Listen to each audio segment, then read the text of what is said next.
Another day, another jerk who's decided to fill their box with snowman poop on eBay. This stuff needs to be banned. I'm so tired of seeing this crap.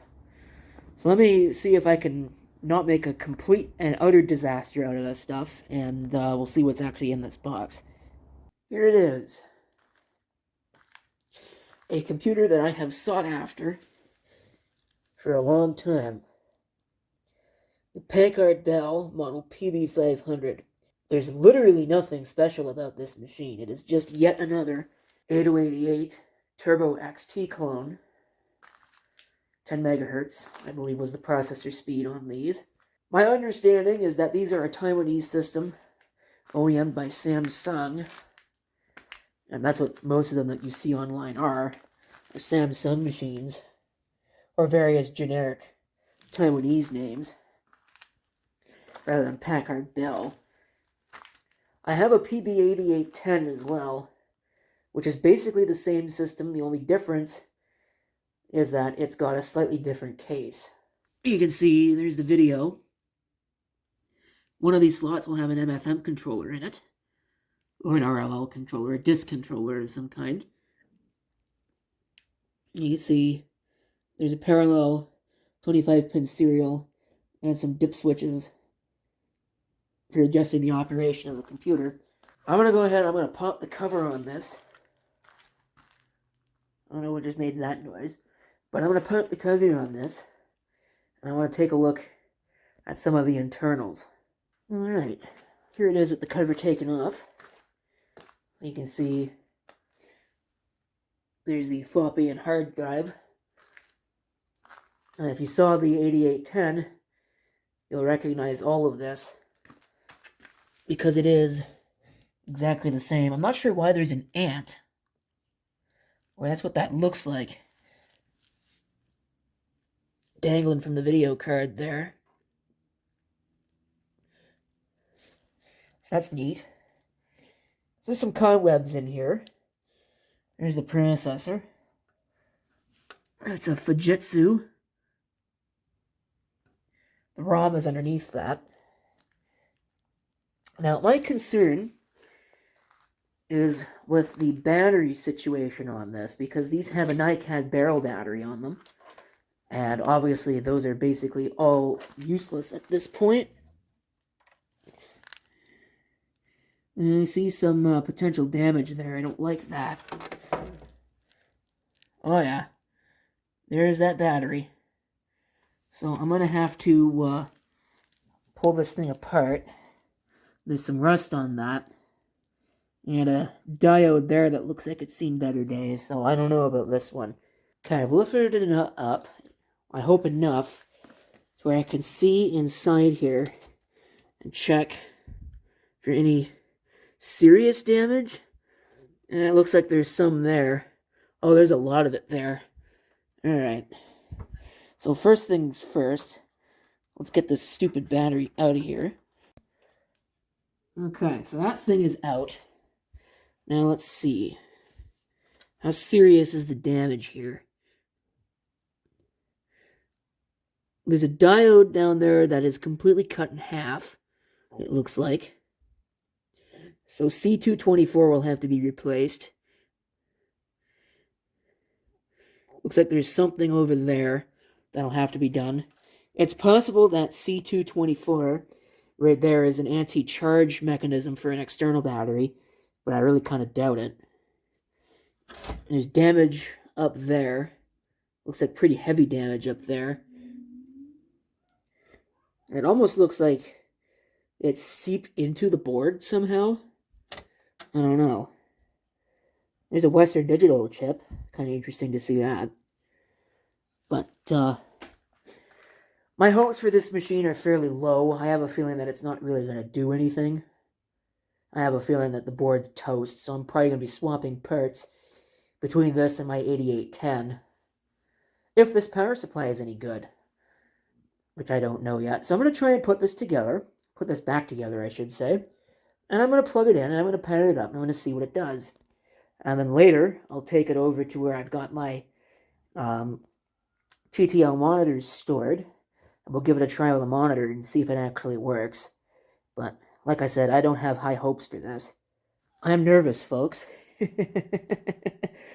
Because the last time I did this, with a system like this, the PB8810, it did blow up.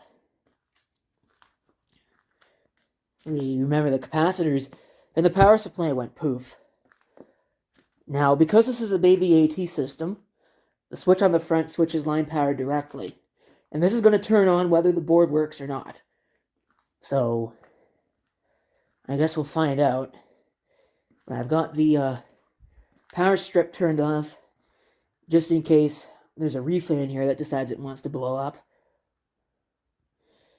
Alright, it's now or never. Well, stand back.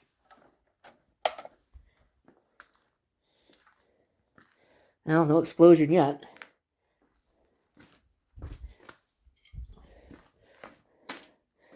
Here we go.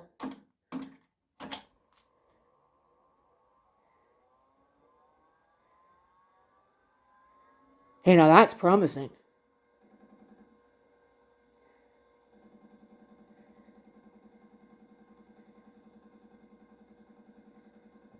I'll let the hard drive do its thing. Didn't sound very good when it was doing it. I think I also forgot to plug it back in, which is great. I'm just going to turn that off. Like I said, that's promising. It might actually stand a chance at working. So, the fact that the orange light on here actually came on suggests to me that the board is at least somewhat working, because this is not controlled by the power supply. I don't believe, anyway. I'm pretty sure, if I remember right, this went to a connection on the motherboard. And because it's orange, I know that it's starting up in slow mode. So it knows that much about it. So, I think we have a winner here. But I'll have to go take it over to the other place to see if it actually does anything. Okay, folks, here it is. I'm nervous. Can you tell? Let's see if it smokes something.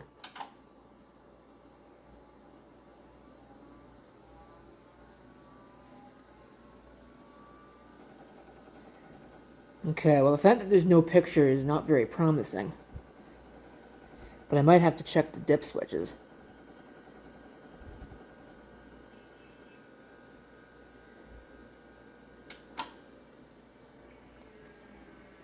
So we'll see what we've got going on here.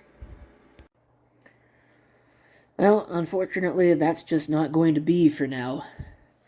Tried changing dip switch settings on the system, not just on the system board, but also on the ATI Small Wonder video card that it's got, and no combination seemed to work. The combination it was set to was also rather strange. The computer was set to, I believe it was set to monochrome. Actually, no, the computer wasn't. The video card is set for monochrome, both MDA and also a monochrome monitor, but the computer was set for 40-column CGA video, so I don't know how that is supposed to work. But even setting this both to auto-detect and also forcing it to 80-column monochrome did not work.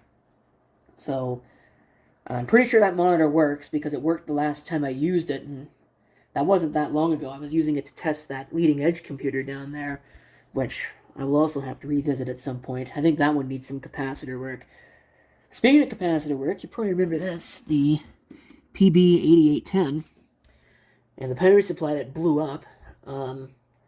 It worked at the time. My belief, anyway, is based on the output from this monitor, which also needs help. The monitor wasn't really syncing properly, but I believe that's a monitor problem, because I tried that with a known working computer and it wasn't working still. It was giving me the same problem. So I think that this board in here, despite the fact that it's also very heavily corroded from a bad battery, might actually work, as opposed to this one. I think there's probably some problems with the resistors over by the power connector being so heavily corroded that they're not working, and or a diode. There's a diode on there that is so corroded that it actually split in half. So I'll probably have to, at the very least, replace that diode, probably the resistors, maybe some other components on the board on this one to get that working again. But my plan, when time permits, because time doesn't permit right now, I've got too many projects I need to work on, is probably going to be to simply swap the board between this, and that way I can at least have one working machine, the PB500, which is more interesting to me, even though they're the same machine. The motherboard's completely the same. The only difference is the case, the outer case shell. Now, a power switch, this little cosmetic, it's just a cosmetic difference. I have no idea what the point of the PB8810 really was, unless it was to bleed off old stock. But like I said, I'm probably going to do a board swap, but I don't have the time right now, and I want to get this video out there as, I guess you could call it an impassioned plea, if you will. But if somebody has either one of these that works, and that they're willing to get rid of, talk to me. I'm very serious about not just getting one of these, but getting both of them going. But for now, that's the story of these machines as it stands at this moment.